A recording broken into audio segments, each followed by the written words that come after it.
because now they're saying they needed to pass me off as being kind of Latina. They've been saying this for a while, and I've showed you old pictures of me. I don't really look Latina. I look more like I'm a, a different ethnicity.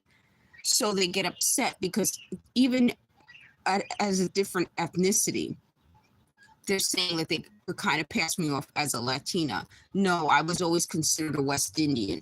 And that's part of what I'm saying. Like, they want to keep arguing to take the attention off the situation. No one should be going through this. This is not legal. It's illegal technology.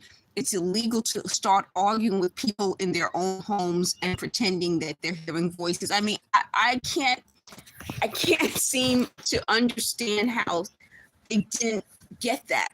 Like, the point was never, I'm Black, African American of West Indies. It was never about switching my race. Since when is that even an issue in your 50s? You don't switch your race suddenly. It just doesn't happen. So they would want me to focus on that as opposed to how they're doing it. So they always say, it's not what you say, it's how you say it. This is an example of that. This is an example of that.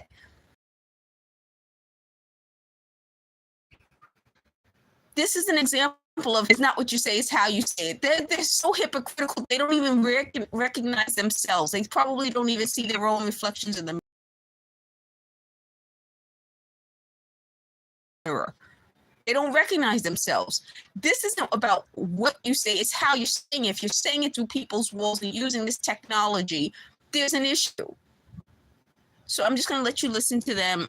They said he just ran upstairs and set this up, probably because he didn't think I was going to do a live, but I'm doing another live, so I'm just going to let you listen to them.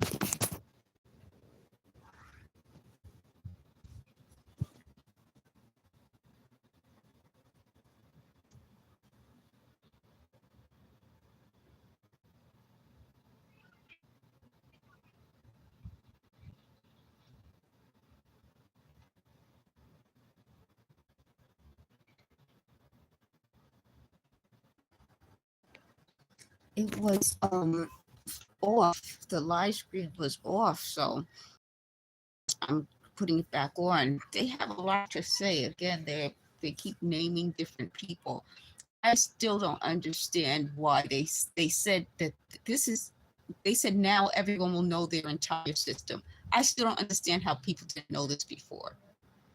They said how they were doing it is they put it in the walls and it clears out buildings. So the elementary schoolmate said that she'd been doing this for years, and what she would do is suggest, like, bring her around. Like, for example, she would tell people in this system, bring such and such around, meaning her name around. And again, that's part of the mind control that I'm talking about, where, they're talking to you all day and night. You start to sound different. Your speech changes. Then all of a sudden the technology also changes, your ability to speak. Excuse me, I'll keep you on. I'm so tired. Then the other part of this is that the system isn't just the talking. Then it's like they set you up during the day. They said, you have these sort of people come up to you and do or say certain things, or they'll hear something that, because it has to be surveillance. So it's not just the talking to you, they're listening, which is partly what's so strange about it, the idea that you're in your own home or apartment and you hear voices, but how would the voices know what to say at what time? They would have to be listening to you or watching you. So there's surveillance. So once they know something about you, you could be in the street and someone will say something and you're like, what, that sounds familiar. Or they may come up to you and say something. And then they put it into a computer. So that's the other part of this. How do they remember all the stuff that they've said to you and you've done? They put it into a computer. So that's where we get the computer part. So when people were leaving comments, and it's like, oh, they have this computer program and they're putting things in. It sounds crazy, but it makes sense. As horrible as this crime is, there is a part of it that makes sense.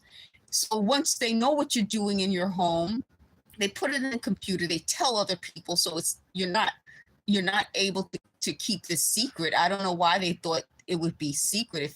If the fact that they're telling other people and involving other people, it's not secret. Then you're telling people that this strange thing has happened to you. Why wouldn't people believe it? Well, because most people didn't know it was possible. So here you have a group of people who come from another country. Let's put this out there this way. A group of people come from another country. They get other people involved in a crime of talking to people through their walls. They use surveillance technology and they do something to the person so that they can hear the sounds clearer. So they can keep the volume very low, but by targeting a particular person, that person's hearing changes and they hear these sounds louder. Then they get people to come up to you throughout the day to talk to you, sometimes to annoy you, to frustrate you, to get you to have an emotional response. And they put it into a computer. So then they can say, you know, oh, this is what happened. So instead of it being, if no one would believe if they didn't say particular things happened. So they could say on August such and such this year, this happened. And then you're like, how do you know that? So then after that, once they suggest bringing them into your life and they're in your life, they can do it from inside as opposed to from through your walls. So once that's partly why this was bugging them, because I wasn't bringing any of them inside of my life. So they said they were trying to get a particular person from YouTube in my life, which doesn't make sense because who's let somebody who they meet online into their life? I mean, it's not, that doesn't even make any sense to me. Again, they said this would not work on a 52-year-old. That's part of it. It's just none of this is how I grew up. I didn't grow up this way, and I'm not going to change at 52. So then the next part of that is, so then they will keep talking about that, and the more they talk about it in their minds, the more it seems like it will happen, but the more it becomes annoying because it's like, stop talking about it. What's wrong with you folks? And then they get offended, which means it's real people and it's not voices in your head, which is the other part of this. People want to be offended if you're in your apartment yelling at somebody. They only get offended because it's real people. So the next part of that is that in order to get you to a point where this is now not seeming like something in your head, they have to do something for it to happen in real life, which would be obvious.